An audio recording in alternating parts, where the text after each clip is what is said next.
Sirs. Let me just comment first on the prefatory statement. Yesterday, I really acknowledge the statement and the lyrics given by the Honorable De Lima on whatever you go to come here, get here, by train, by car, by plane, by boat. And that is the song, Get Here, by Oleta Adams. Thank you. But in the prefatory statement, it seems that the prefatory statement is from the man from La Mancha, the impossible dream. I like to ask, is the quest to impeach the Vice President an impossible dream? Not at all. Okay, so the prefatory statement should have been changed. There should be something more positive than negative. Otherwise, impossible dream is an impossible dream. But anyway, I go now, Madam Chair, to the grounds.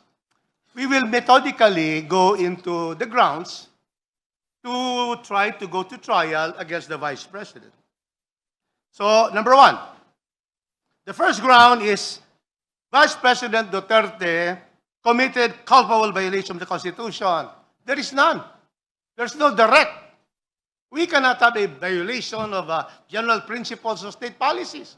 There has to be a point, according to the Supreme Court, there has to be clear, specific provision that is directly violated by the impeachable official. There is none. There is no allegation on that.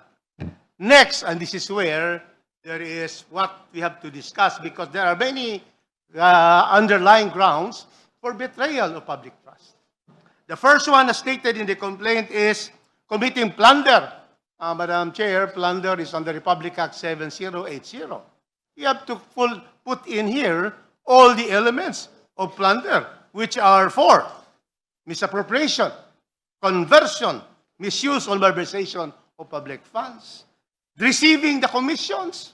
He receives the money, the kickbacks, you see, illegal fraudulent conveyance of assets or taking advantage.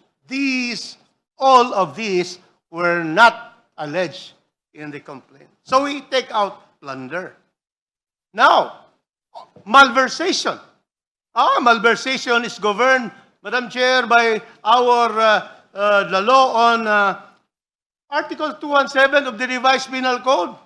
So there are also requirements for malversation to support betrayal of public trust. And the elements here is that the offender is public officer and, as decided by the Supreme Court, she should be an accountable officer. The Vice President is not an accountable officer. Oh, who are the accountable officers? By definition, according to the Supreme Court, accountable officers are cashiers, treasurers, property officers, and the like. She is the Vice President. And so therefore, this malversation cannot prosper as stated directly. However, this is where it will be. However, there is allegation here that there is conspiracy. Ayan. The accountable officer, if there is conspiracy by the head of office, under the ruling of the Supreme Court, there may be malversation through conspiracy. And that is what they are going to therefore make as a support for committing betrayal of public trust. And then, graft and corruption.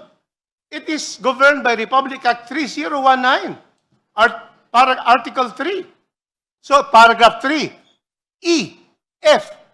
And there is also no clear allegation that because of his office, he gave due advantage or she received kickbacks. This is confidential funds. And so therefore, Madam Chair, we could not also say that there is graft and corruption. Secondly, and lastly, other high crimes very far from it. In this case, the allegation is that there is a misappropriation of 500 million in the OVP. 125 of that was 2022, 375 in 2000. Now, what is the status now of that particular finding by the COA? Madam Chair, the COA saw that there is lack of funds, lack of supporting documents, documentary evidence of payments. But there is no finding of corruption of the Vice President. This is just the lack of documentary evidence of payments to the respective beneficiaries. And then we also have, Madam Chair, in this case, graft and corruption is defined, the Supreme Court said it's about 3019. So in this case, there is no, when did the Vice President receive the money? Where was it deposited? So, therefore, receiving these gifts or kickbacks under under 3019. If I may interrupt, Honorable Rodriguez, you are more than 5 I'm minutes, just going so to wind kindly up, wrap Madam up. Chair. I'm just going to wind up. And then other high crimes, it is far from other high crimes. So therefore, Madam Chair, these are my observations, and we are going to say, and I'm going to state here, that as far as betrayal of public trust, there is a recital of facts sufficient, Yes. substance in substance, to go to trial. The particular case here, there was observation, audit observation, and there was notice of disallowance. That's correct. But then the Vice President has appealed this to the Commission on Audit. As to allegations found by our committees on various matters, these are to be explained in the trial. Yes. And so therefore, I find that the first ground, there is substance in substance of this form. Thank you, Madam Chair.